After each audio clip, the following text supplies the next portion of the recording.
오늘 말씀은 누가복음 2장 8절에서 20절 말씀으로 큰 기쁨의 좋은 소식이라는 말씀의 제목으로 함께 말씀을 나눕니다. 성탄절이 다가오면 우리는 종종 이 누가복음의 2장 또 마태복음의 1장 이렇게 늘 말씀이 떠오릅니다. 기쁨과 감사의 마음으로 예수님의 탄생을 묵상하기도 하지요. 세상에서 가장 기쁜 소식이 무엇일까? 저에게는 계속 이 성탄절을 말씀을 준비하면서 계속 고민했던 부분이었습니다. 그런데 이게 사람마다 다르더라는 거죠. 보편적으로 우리가 기쁜 소식이다라고 한다면 사랑하는 사람, 또 희망과 평화의 소식들 또는 생명의 탄생 의 소식을 우리는 많은 사람들이 큰 기쁨을 가진다라고 말하고 있습니다. 예를 들어서 우리 가족들 중에 새로운 생명이 태어났다든가, 또 오랜 병을 앓던 분이 회복되어졌다든가, 또는 전쟁, 그 끊이지 않을 것 같은 전쟁이 끝나고 평화가 찾아오는 것, 또는 사랑하는 사람과 헤어져 있다가 다시 만나는 재회의 소식들, 이 모든 것이 사람들에게는 깊은 감동과 행복을 주더라라는 것입니다. 근데 이 기쁨의 만남, 이 공동체는 어떻습니까? 우리의 삶에 희망을 가지게 하더라라는 것입니다. 이 기쁨의 좋은 소식이 우리에게 희망이 되더라라는 것이죠. 작은 일상에서도 이 기쁜 소식을 듣고 발견할 때마다 우리의 삶이 달라집니다. 삶의 질이 높아지는 것을 알 수가 있어요. 바라기는 여러분들에게도 오늘 예수 그리스도께서 이 땅에 오신 큰 기쁨의 좋은 소식이 여러분들의 삶에도 힘이 되고 또 삶의 질을 높이는 귀한 소식이 되기를 축원합니다. 여러분들을 통해서 여러분들이 머무는 곳이 여러분들의 삶의 터전이 이와 같기를 축원합니다. 오늘 말씀에는 예수님의 탄생 소식을 들은 목자들의 이야기가 나오죠. 하나님께서 주신 기쁨과 은혜가 어떤 모습인지를 우리에게 보여주고 있습니다. 그러면서 제가 기도하면서 이건 너무 우리가 잘 아는 말씀이고, 우리가 특히 목사님들도 그런 게 이런 늘 아는 말씀, 익히 아는 그런 말씀들을 전하는 것에 대해서는 굉장히 부담감이 있습니다. 왜? 이 말씀 중에서 좀 새로운 또는 뭔가 이들에게 중요한 하나님의 귀한 메시지를 주면 좋겠는데 라는 것이 늘 고민이고 기도 제목입니다. 그런 가운데서 저도 오늘 이 말씀을 보면서 계속 읽으면서 하나님, 이 말씀이 어떤 말씀일까요? 이 말씀을 통해서 우리에게 주시는 말씀이 어떤 뜻일까요? 기도하는 가운데 오늘 이렇게 저를 인도해 주시는 것을 경험했습니다. 그래서 오늘 이 말씀을 통하고 또 이 말씀을 좀 전한 후에 제가 톨스토이의 책에 있는 내용들을 이야기로 좀 여러분들에게 오늘 말씀을 전하려고 하고 있습니다. 먼저는 8절부터 12절의 내용의 말씀에 보면 하나님께서 하늘에 그 천사를 통해서 메시지, 말씀을 주고 계십니다. 그 말씀은 오늘 10절에 천사가 이르되 무서워하지 말라. 보라, 내가 온 백성에게 미칠 큰 기쁨의 좋은 소식을 너에게 전한다라는 것이죠. 그런데 누구에게 전하고 있냐? 8절의 말씀에 보니까 그 지역의 목자들이 밤에 밖에서 자기 양떼를 지키더니라는 것입니다. 지금 계절이 언제인지는 몰라요. 그러나 우리가 늘 이 성탄절을 겨울로 보고 있고 또 그 여러 학자들의 의견들을 따라서도 대략 겨울의 날씨일 것이다. 근데 목자들은 양을 바깥에서 이렇게 지킬 때는 보통은 날씨가 춥지 않은 날씨 속에서 이루어졌다라는 거죠.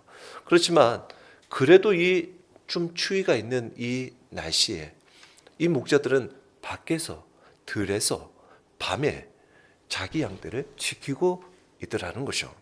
그런데 이 목자들은 어떻게 보면 평범한 사람입니다. 아니 오히려 그 사회적으로는 더 천대받고 변두리로 밀려났던 사람들이었습니다. 그런데 하나님께서는 천사를 통해서 그들에게 가장 먼저 예수님의 탄생 소식을 전하고 있는 것을 보게 되었습니다.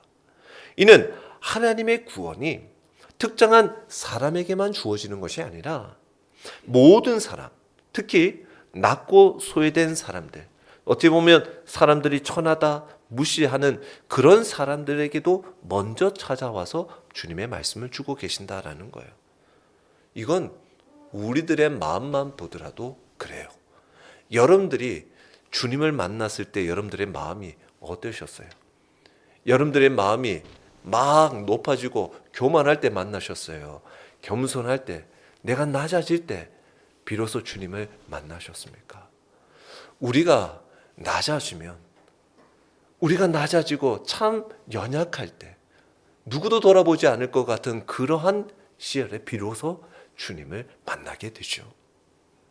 근데 이 기쁨의 소식이 어떻습니까? 오늘 11절에 보니까 오늘 다윗의 동네 너희를 위하여 구주가 나셨으니 곧 그리스도 주시니라 라고 말씀하고 있어요.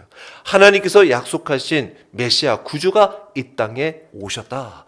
그분은 우리를 구원하기 위하여 오셨다라는 것입니다. 누구를 위해?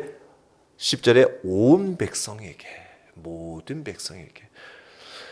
특정한 계층이 아니에요. 특정한 민족만이 아닙니다. 온 백성을 위해서 오셨다라는 것입니다.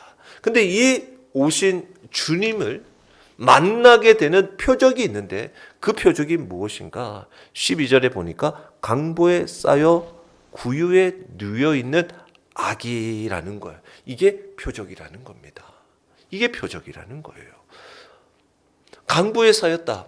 우리가 보통 어린아이가 태어나면 그 천으로 아이가 움직이지 못하도록 천으로 감싸고 딱 메워두죠.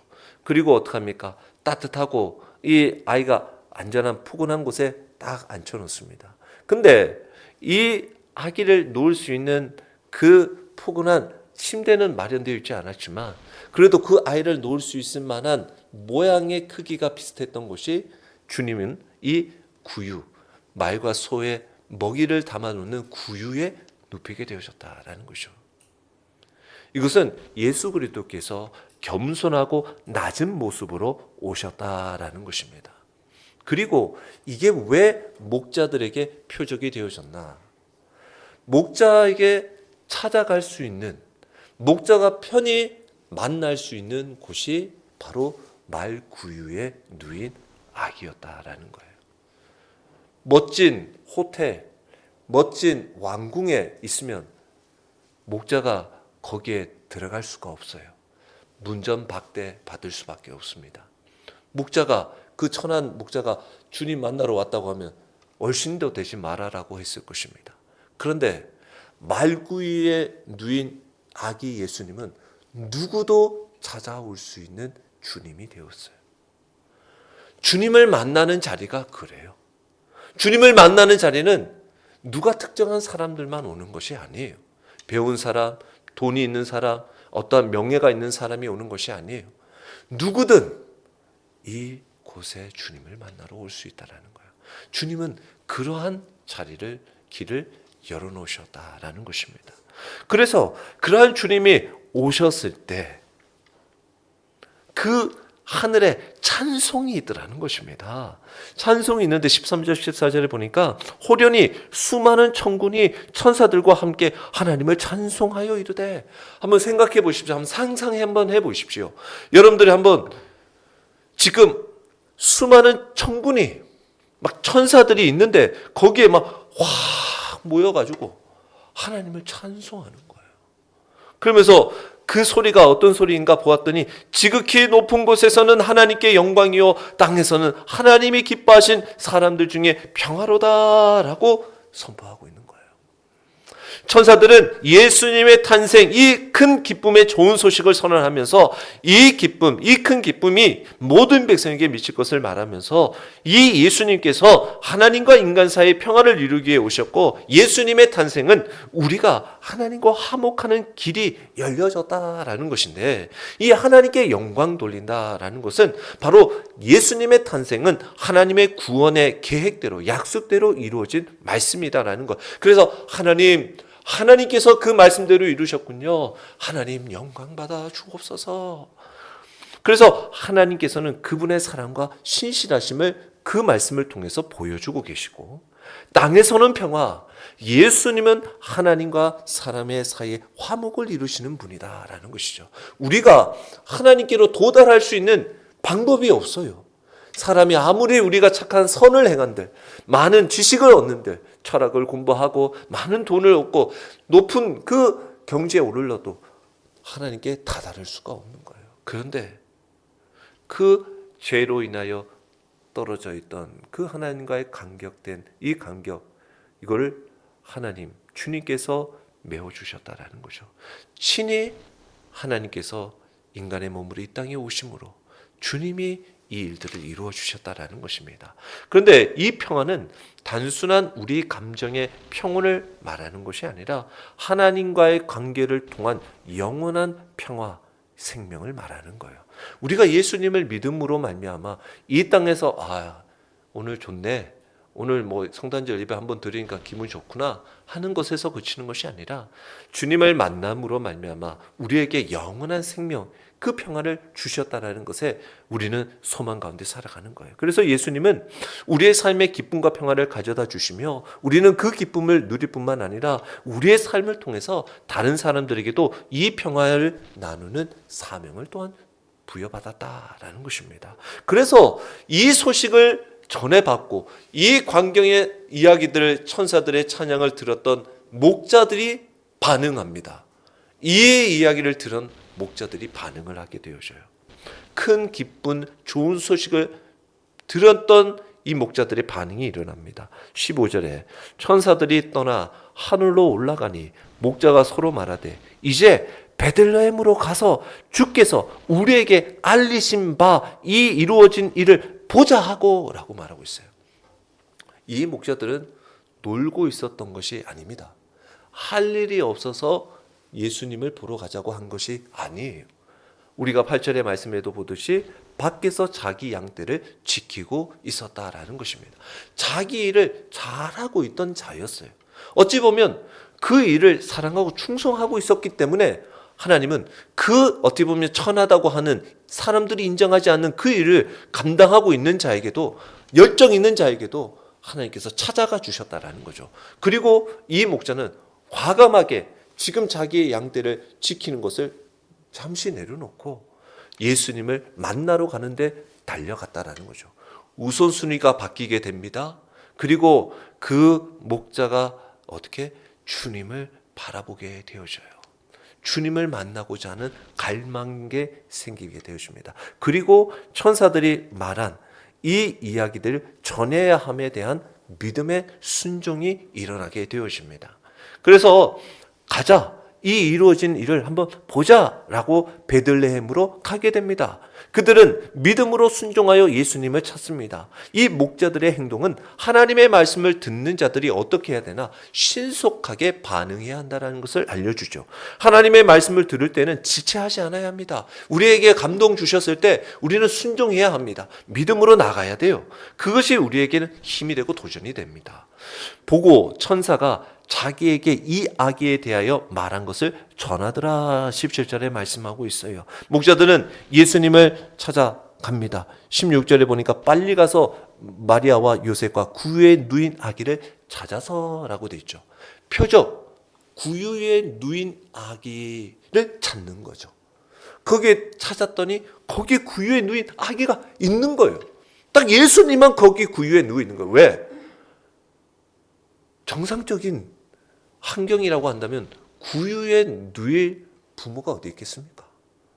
구유에 아이를 누일 사람이 어디 있냐는 거예요. 근데 구유에 아기가 누워져 있더라는 거죠. 그것을 보고 천사가 말한 것이 맞구나. 그리고 목자가 그 천사가 전해준 메시지 말씀을 사람들에게 나눠줍니다. 그들은 자신이 체험한 구원의 기쁨을 증거하고 하나님께 영광을 돌렸어요. 예수님을 만남으로 그의 삶이 변화되었어요. 그리고는 복음의 증인이 되어졌습니다. 우리가 예수님을 만난 경험도 우리의 삶을 변화되게 하여지고 우리는 그 경험을 다른 사람들에게 나누어 주는 거예요. 그 나누었던 이야기를 전했더니 18절에 19절에 보니까 듣는 자가 다 목자들이 그들이 말한 것을 놀랍게 여기더라. 우리가 가서 오늘 또 성탄의 소식을 전하면 예수님이 우리의 죄를 구원하시고 이 땅에 오셨습니다 하면 성탄절 그냥 휴일로 생각하고 성탄절 산타가 선물 주는 날로만 생각했던 사람들이 놀라겠죠. 무슨 성탄절이 주님이 오신 날이냐. 근데 그 얘기를 들은 마리아는 이 모든 말을 마음에 새기었더라. 그리고 새기고 생각하더라라는 거죠. 마리아는 목자의 전한 말을 마음에 새기고 하나님의 일을 깊이 묵상했더라. 이는 하나님께서 이루신 일들을 믿음으로 바라보고 그분의 계획 속에 자신의 삶을 되돌아보는 모습을 보여주고 있습니다. 그리고 목자들은 20절에 하나님께 영광을 돌리며 찬송하며 돌아가더라라는 거죠. 이는 하나님의 은혜를 체험한 자들의 아주 자연스러운 반응입니다. 자, 그렇다면 오늘 이 말씀을 통해서 여러분들은 어떻게 느끼셨습니까? 큰 기쁜 좋은 소식을 들었던 우리들의 반응은, 우리들의 응답은 어떻게 해야 될까요? 예수님께서 이 땅에 오신 것은 우리의 삶을 구원하시고 하나님과 화목하기 위해서 오셨다 말씀드렸습니다. 그리고 오늘 본문의 목자들은 우리들도 하나님의 기쁜 소식을 듣고 예수님께 나아가서 그 은혜를 다른 이들에게 전해야 함을 우리는 알게 되어졌어요. 자, 근데 제가 오늘 이 말씀을 보면서 결론은 이거구나. 왜 주님이 목자들에게 오셔서 큰 기쁜 좋은 소식을 전하는 것인가? 왜 우리에게 이 큰 기쁜 좋은 소식을 전하는 것인가? 바로 이 기쁜 좋은 소식을 들은 자는 그분의 사랑을 깊이 알게 되어진다라는 거예요. 그 사랑을 알게 되어진다라는 거예요. 그 사랑이 뭡니까? 관심입니다. 관심. 사랑의 반대가 뭡니까? 싫고 미움이 아닙니다. 무관심이에요. 사랑의 반대는 무관심이에요. 근데 이 큰 기쁜 좋은 소식을 들은 자는 사랑, 관심이 일어나는 거예요. 바로 사랑으로 살아가는 거예요. 아기의 탄생의 소식을 듣기 전에는 그 아이에 대해서는 무관심했어요. 그 증거와 찬양과 말씀에는 관심이 없는, 사랑이 없는 삶이었어요. 근데 큰 기쁜 좋은 소식을 들었어요. 그 아기에 태어났다는 소식을 들었어요. 그리고는 그 아기의 관심을 가지게 되어져요. 그 아기를 사랑하는 마음이 생겨져요. 그 예수님을 만나려고 찾아가게 되어져요. 사랑이 있고 관심이 있으니까 열정이 생기죠. 그리고 그 만남에서 오는 기쁨, 그 기쁨을 삶을 통해서 전하게 되어지는 거예요. 이게 바로 예수님이 우리에게 큰 기쁨의 좋은 소식을 주신 삶의 이유라는 거예요. 바로 사랑이 회복되어 사랑으로 살아가라는 겁니다. 이게 놀라운 감동입니다. 그래서 이 말씀을 통해서 그래, 이거야 하고 우리가 지금 주3 묵상집 여러분들이 이제 내년부터 함께 묵상을 하겠지만 주3 묵상집에 보면 요한일서, 여러분들 묵상하고 있는 분들은 보셨겠지만 요한일서 4장의 내용들이 나와요. 4장 7절에서 12절, 여러분도 한번 성경책이 있는 분들은 좀 찾아주시겠습니까? 요한일서 4장 7절에서 12절 우리 한번 찾아서 같이 한번 읽으면 좋겠습니다. 요한일서 4장 7절에서 12절입니다. 우리 같이 찾으셨으면 우리 같이 읽도록 하겠습니다. 쓰신 분들은 잘 들어보십시오. 요한일서 4장 7절에서 12절 시작. 사랑하는 자들아 우리가 서로 사랑하자. 사랑은 하나님께 속한 것이니 사랑하는 자마다 하나님으로부터 나서 하나님을 알고 사랑하지 아니하는 자는 하나님을 알지 못하나니 이는 하나님은 사랑이심이라.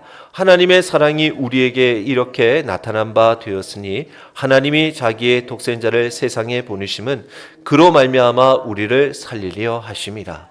사랑은 여기 있으니 우리가 하나님을 사랑한 것이 아니요 하나님이 우리를 사랑하사 우리 죄를 속하기 위하여 화목 제물로 그 아들을 보내셨습니다. 사랑하는 자들아 하나님이 이같이 우리를 사랑하셨은즉 우리도 서로 사랑하는 것이 마땅하도다. 어느 때나 하나님을 본 사람이 없으되 만일 우리가 서로 사랑하면 하나님이 우리 안에 거하시고 그의 사랑이 우리 안에 온전히 이루어지느니라. 아멘. 이 땅에서 하나님을 본 사람이 없다라는 거죠. 그런데 하나님이 우리에게 주신 사랑하신 주 예수 그리스도를 믿고 서로 사랑하며 살아가는 그 삶의 모습 속에 누가 있더라? 하나님이 있더라. 여러분들이 큰 기쁜 좋은 소식을 듣고 여러분들에게 사랑이 임하고 그 사랑으로 살아가면 세상에 있는 사람은 여러분들이 사랑하는 그것을 보면서 하나님이 계시고 살아계시다는 것을 보게 될 것이다 라는 거예요. 레프 톨스토이가 1885년 단편 소설집 사람은 무엇으로 사는가라는 책을 썼어요. 오늘 이 내용을 제가 이야기하고 오늘 마무리하려고 합니다. 내용은 조금 길이는 됩니다. 이 톨스토이는 우리가 잘 알다시피 참으로 많은 그런 소설을 훌륭한 책들을 쓴 대문호가이죠. 그래서 이 사람의 어떻게 작품들이 그냥 유명했다라기보다 하나님의 사랑이 깃들어져 있기 때문에 그런 것 같습니다. 그럼 오늘 말씀에도 이 단편 소설집에는 사람은 무엇으로 사는가? 이 내용의 이야기가 나와 있는데 여기에서는 참다운 인생의 우리 삶의 사람이 살아가야 할 세 가지 질문과 그 해답을 제시하는 단편 소설이기도 합니다. 이 이야기의 줄거리를 제가 쭉 설명을 좀 드리면서 이야기를 하도록 하겠습니다.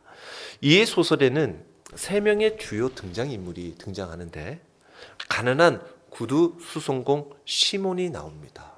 그리고 그의 아내 마트 요나가 나오고요. 그리고 신에게 벌을 받고 지상에 쫓겨 내려온 천사 미하일이라는 인물이 나오게 되었습니다. 이 세 명이 있어요. 성격은 착하지만 가난한 구두 수송공이었기 때문에 시몬은 자신과 아내가 이렇게 추운 겨울이 오면 코트를 우리처럼 따뜻한 코트를 입어야 되는데 이 코트가 없어요. 여기 집은 가난해서. 그래서 부부가 있고 자녀들을 키우는데 이 마음이 착한 이 구두 수선공은 구두는 수선해주고 돈은 제때 못 받고 외상을 해주는 거예요. 그래서 돈을 제대로 못 받는 거예요. 그러니까 계속 가난에 찌들 수밖에 없는 거예요.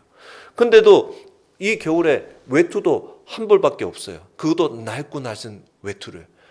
바깥에 나갈 때 남편이 나가면 남편이, 아내가 나면 아내가 서로 번갈아가며 입는 외투만 한 벌이 있던 거예요.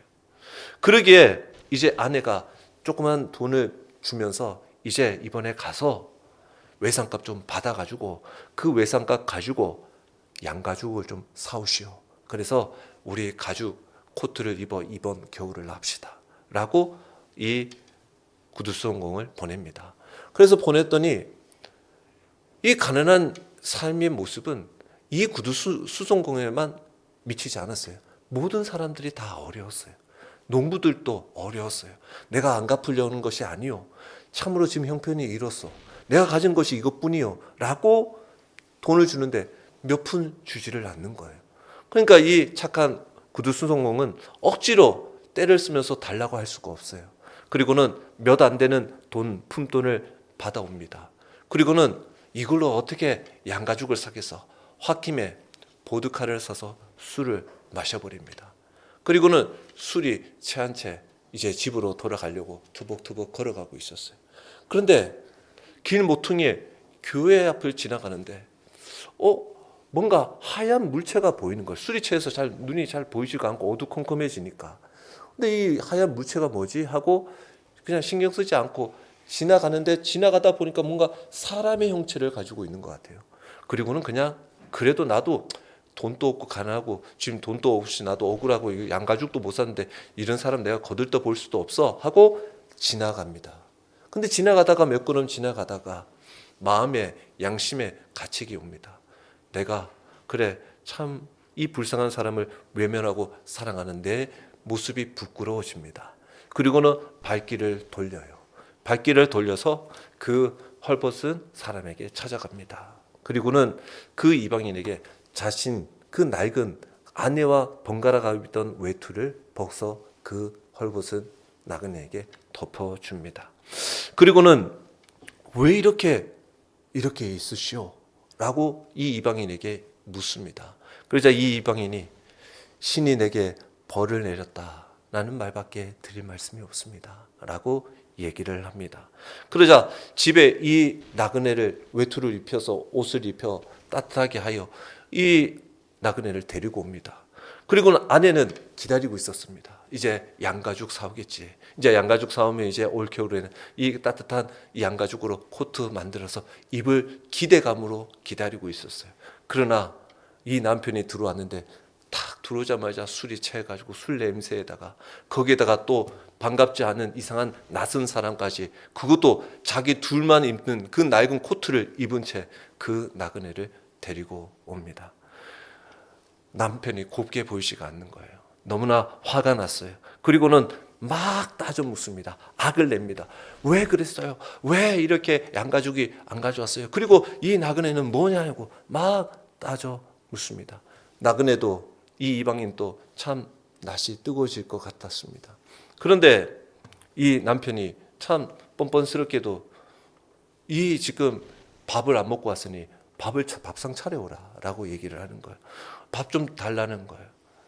근데 이 아내가 막 뭐라 하고는 뒤돌아서서 그래도 양가죽 사오면 맛있는 밥 대접하리라 라고 준비한 저녁이 있었는데 그 저녁을 이 나그네에게 줍니다. 그러자 이 나그네가 막 아까 전까지는 막 악을 쓰던 이 아내가 따뜻한 밥상을 가지고 자기에게 딱 갖다 주는 모습을 보면서 이 나그네가 미소를 짓습니다. 웃음을 짓습니다. 그러자 그래도 이 아내가 마트요나가 그래도 근본은 착한 여인이었기 때문에 급하게 먹는 이 빵을 먹고 이 나그네가 또 가엾었는지 이제는 집에 있는 헌옷을 가져다 주면서 이 따뜻한 이부자리를 펴주고 편한 잠을 청하게 해줍니다. 그리고는 다음날 아침이 되었어요. 이제 시몬이 가서 이방인에게 묻습니다. 왜 이런 상황이 됐는지를 계속 묻지만 나그네는 대답을 하지를 않습니다. 그리고는 이름을 묻습니다. 당신 이름이 뭐요? 미하일입니다. 라고 얘기를 합니다. 그리고는 이 시몬이 보니까 미하일이 이거 따로 가서 어디에서 형편대로 살 수 있는 상황이 아닌 것 같아. 말도 안 해. 그래서 이 구두 수송공인 시몬이 미하일, 그러면 당신 나에게 이 구두 수선하는 기술, 구두 만드는 기술을 배우시오.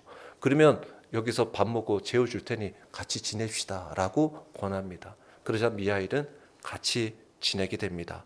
1년이 지났을까요?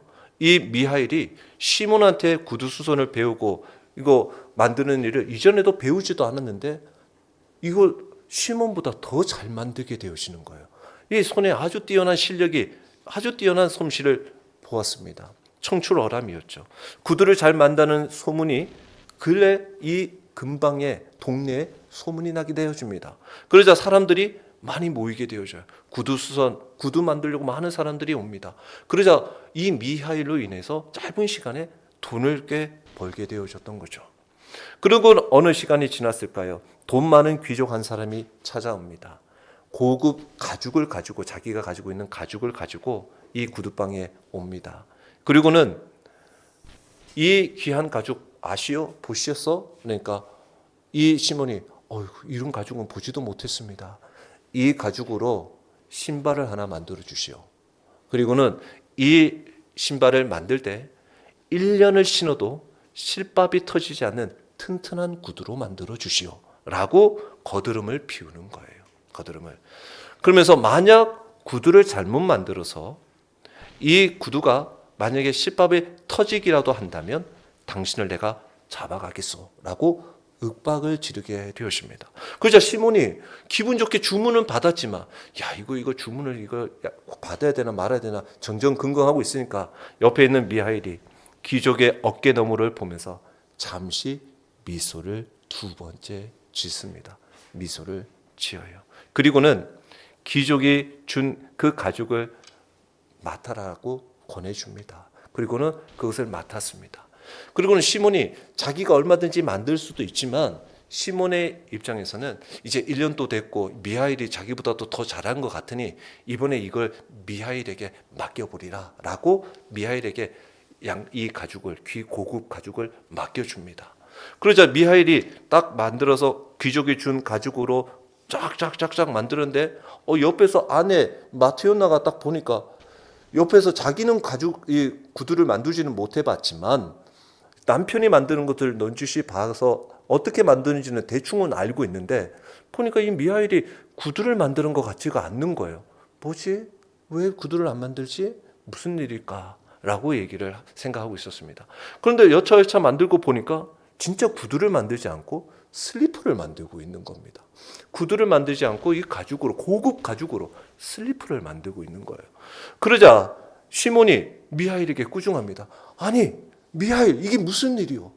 21년 동안 있으면서 이런 일을 범한 적이 없는데 어찌해서 왜 슬리퍼를 만들어? 구두를 만들어 달라고 했는데 왜 슬리퍼를 만들었어? 라고 꾸짖고 있는 그 중에 말하고 있는 그 사이에 갑자기 아까 전에 귀족과 함께 왔던 하인이 급하게 문을 두드리고 들어오는 겁니다. 그리고는 하는 얘기가 그 귀족 신사의 하인이 급히 찾아와서는 이내 하는 얘기가 주인이 집에 마차를 타고 가다가 마차에서 죽으셨습니다. 라고 얘기를 하는 거예요. 마차에서 죽으셨다라는 거예요. 마차에서 내리질 않길래 주인님 나오십시오. 라고 했더니 마차 안에 보니까 몸이 굳어서 죽어 있더라는 겁니다. 그랬더니 그 귀족의 아내가 이제는 그 아까 전에 너 어디 갔다 와서 하인 보고 그러니까 구두 맡기러 왔습니다. 그러면 그 가죽으로 이제 이 시신에게 그 씌울 슬리퍼 만들어 와라 라고 하여 그 아내가 슬리퍼 만들어 달라고 이야기하러 왔는데 미하일은 그 슬리퍼를 만들어 놓은 거예요. 그래서 자기가 만들어 놓은 슬리퍼를 줍니다. 시몬이 보니까 깜짝 놀라죠. 이게 무슨 일인가 싶었습니다. 미하일은 말없이 미리 만들어 놓은 슬리퍼를 하인에게 줍니다. 그렇게 하고는 미하일이 덕분에 시몬은 큰 돈을 벌며 행복하게 지내고 있었어요. 한 6년의 세월이 또 지나게 되었습니다. 6년의 세월이 지나고 난 뒤에 어느 방앗간을 운영하는 한 부인이 두 아이를 똑같이 생긴 두 아이를 데리고 오는데 한 아이가 다리를 절며 옵니다. 우리 가게로 오나? 보는데 어라? 구두 가게로 들어오는 거예요. 보았더니 아이 둘 중 하나가 다리를 저는 장애 아이였습니다. 아기에게 신길 가죽신을 한 벌씩 주문을 했던 겁니다. 그래서 한 아이가 한쪽 발은 신발을 신을 필요가 없으니 신발 2컬레를 했지만 신발 3개만 만들어 달라고 요청을 하게 되었었습니다. 근데 신발을 만들면서 이 미하일이 이 두 아이를 유심히 보는 거예요. 유심히 두 쌍둥이를 유심히 보는 거예요. 봤더니 너무 귀엽게도 생겼어요. 너무 이쁘게도 생겼어요. 그래서 면밀히 보고 있는데 시몬이 발에 치수를 재어주고 이 부인에게 어찌하여 이 아이 하나는 다리를 이렇게 절게 되어졌냐라고 묻게 되어집니다. 그러자 이 부인이 자신은 사실은 이 소녀의 어머니가 상관이 없는 관계가 없는 사람입니다 라고 얘기를 하더라는 거예요. 그리고는 무슨 일이었습니까? 원래는 이 아이가 친엄마가 이 아이 발에 누워있는 바람에, 어릴 때 누워있는 바람에 이 아이 발이 이렇게 다치게 되어졌습니다 라고 얘기를 하는 거예요. 그러면서 어떻게 이 아이가 이렇게 다쳤냐, 어떻게 이렇게 됐냐 했더니, 당시 이 쌍둥이를 베고 있던 엄마가 있었는데, 이 엄마가 쌍둥이를 이제 낳으려고 하기 4일 전에 그 남편이 숲에서 일을 하다가 나무에 깔려 죽게 되어졌고, 그리고는 4일이 지나고 난 뒤에 이 아이를 가난하고 병든 몸에 이 쌍둥이를 낳으려고 한 거예요. 그래서 어거지로 해서 낳은 거예요. 낳았다가 젖도 물리지 못하는 가운데 억지로 물리다가 쓰러졌는데, 그때 쓰러지면서 하나이는 옆에, 하나이는 그 다리에 걸쳐 넘어지는 바람에 그 아이가 다리가 상하게 되어졌다라는 내용을 설명을 해 주었습니다. 그러자 이 방앗간 부인은 이 아이들의 이웃이어서 이 어려운 거 알고, 남편이 사이전에 죽게 되었고 이거 쌍둥이 언제 나나 싶어서 이 방앗간 부인이 가서 집에 갔더니 그런 현장을 본 거예요. 그 현장에 봤더니 주변에 있는 동네 사람들이 모여옵니다. 이 죽은 어머니를 장례를 치러줘요. 이제 아직 이 두 아이가 있는데 이거 어떻게 하냐, 이거 지금 어떻게 하냐, 동네 사람들이 의견을 묻습니다. 근데 마침 이 방앗간 부인이 8주 된 아들이 있었던 거예요. 8주 된 아들이 있어서 젖을 물리고 있었던 거예요. 그러니까 주변에 있는 사람들이, 그래도 여기 당신이 그래도 젖이 나니 이 아이들 젖 좀 이렇게 주라고, 그리고 좀 주면 나중에 우리가 이 일들을 해결해 줄 테니까 잠시만 맡겨달라고 하고는 이 아이를 맡은 거예요. 그때 어쩔 수 없이 맡은 거예요. 맡으면서 두 젖을 먹였는데, 처음에는 이 두 아이 중에 다리를 다친 아이는 젖을 안 줬다라는 거예요. 왜? 오래 살지를 못할 것 같아서. 근데 처음에는 건강한 아이들 둘이만 젖을 물리다가 그래도 이 아이도 긍휼히 여기는 마음에 젖을 줬다라는 거예요. 그러면서 마침 하나님께서 자기에게 풍성한 젖을 줘서 이 셋 아이를 풍성하게 먹일 수 있는 젖을 가지게 되었다라는 거예요. 하나님의 은혜였다라는 겁니다. 그리고는 이 아이를 이제 어떻게 보면 입양도 보내볼까 여러 가지 생각을 하고 있었는데, 자신의 3살 아들이 3살 때 하나님 곁으로 가게 되어져요. 그래서 그 아이가 먼저 세상 곁으로, 하나님 곁으로 가게 되어지니 이제 두 아이만 남게 되었고, 이 아이를 위로 삼아서 키우게 되어졌고, 사실은 더 부부 사이에 아이를 가지려고 했으나 하나님이 더 이상 허락하지 않으셨다라는 거예요. 그래서 이 아이들이 너무나 나에게 소중하여서 너무나 귀히 키우고 있습니다라고 전해 주었어요. 그러면서 그 사이에 방앗간 사업은 잘 되어서 경제적으로 어려움은 없었고, 이런 내막을 옆에서 시몬의 아내 마트요나가 들으면서 이러한 고백을 하게 되었습니다. 부모 없이는 살 수 있어도 하나님 사랑 없이는 살 수 없구나 라는 감탄을 하게 되었습니다. 그러면서 이 이야기를 미하엘이 다 듣고는 마지막 세 번째 미소를 짓게 되었습니다. 그리고는 이 부인과 두 소녀가 행복하게 신발을 신고 떠난 후에 미하엘은 시몬에게 다가옵니다. 그리고는 고백합니다. 마침내 하나님이 자신을 용서했다고, 이제 당신과의 이 만남은 작별을 고해야겠다고. 그 순간 방안이 환하게 비치더니 미하엘은 천사의 모습으로 변하게 되었습니다. 시몬이 그 모습을 보면서, 시몬은 이 미하엘이 다른 말을 하지 않았기 때문에 그냥 그 말이 너무나 진실되었고, 그래서 너무 벅찬 마음에 이 미하엘에게 묻게 되었습니다. 왜 자신의 집에 온 이후로 3번 웃었는지, 그리고 하나님은 왜 미하엘 천사에게 벌을 주셨는지 질문을 하게 되었습니다. 그러자 미하엘은 저도 하늘의 천사였습니다. 근데 6년 전에 하나님이 한 영혼을 데려오라고 명령해서 세상에 내려왔습니다. 그런데 이 데려가야 할 사람은 병든 엄마였어요. 두 아이를 막 낳은 엄마였습니다. 근데 이 엄마를 데려가자고 하니 이 엄마가 이 미하엘에게 이 아이들 내가 가면 이 아이들 어떻게 삽니까? 그러니 이 아이들 젖을 물리게 해달라고.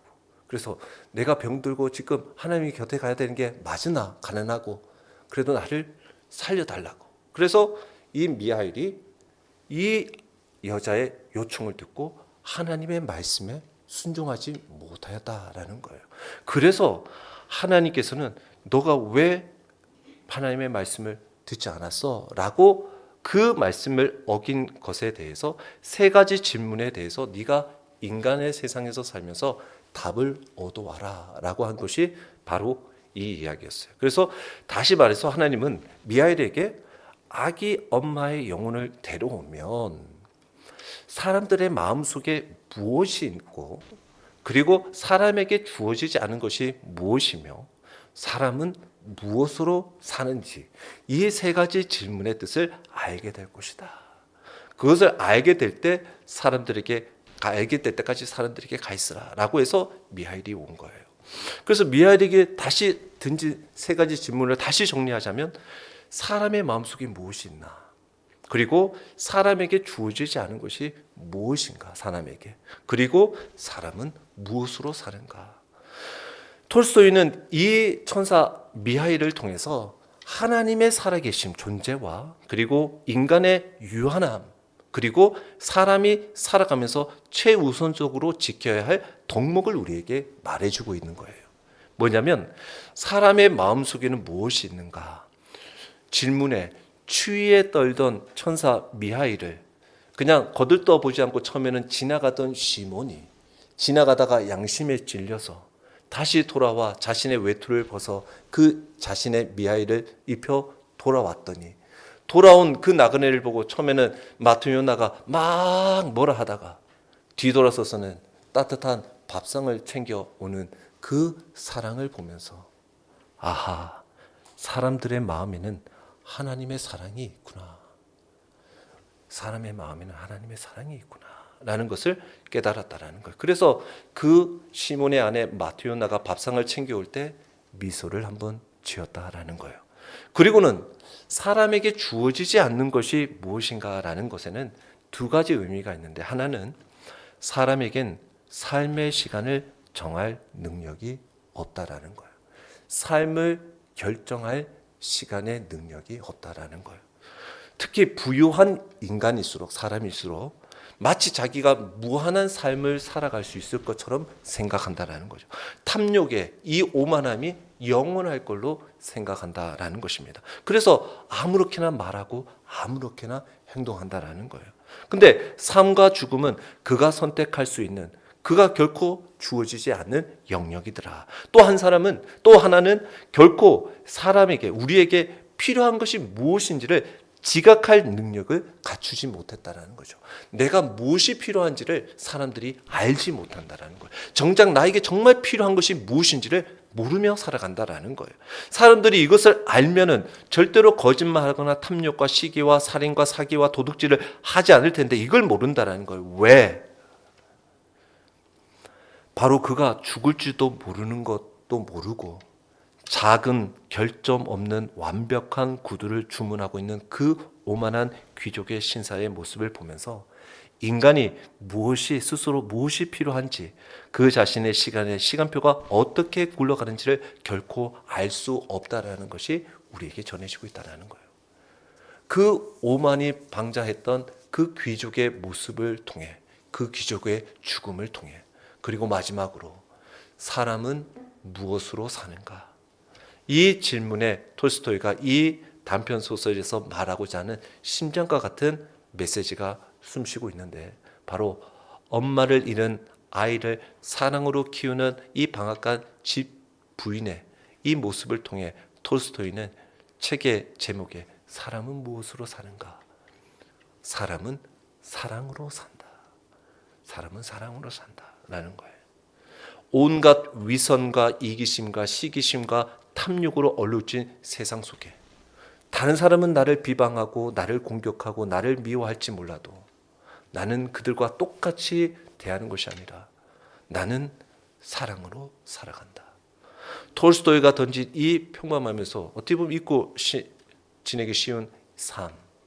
오늘 우리에게 주님이 큰 기쁜 좋은 소식을 주신 그 소식을 들은 우리들은 그 사랑을 간직해야 합니다. 간직해야 돼요. 사랑이 있어야 합니다. 그 사랑으로 하나님을 사랑하고 이웃을 사랑하는 것입니다. 그래서 이 사랑은 우리의 삶을 힘있게 하는 원동력이 됩니다. 그리고 이 사랑은 우리 주변에 있는 자들을 위해 아낌없이 조건 없이 사랑하고 배려하며 살아갈 수 있는 힘이 되어집니다. 이 사랑이 있다고 한다면 주님이 이 땅에 오신 이 큰 기쁨의 좋은 소식이 우리의 삶에 충만하게 될 줄 믿습니다. 우리도 그 사랑으로 살아가면 좋겠습니다.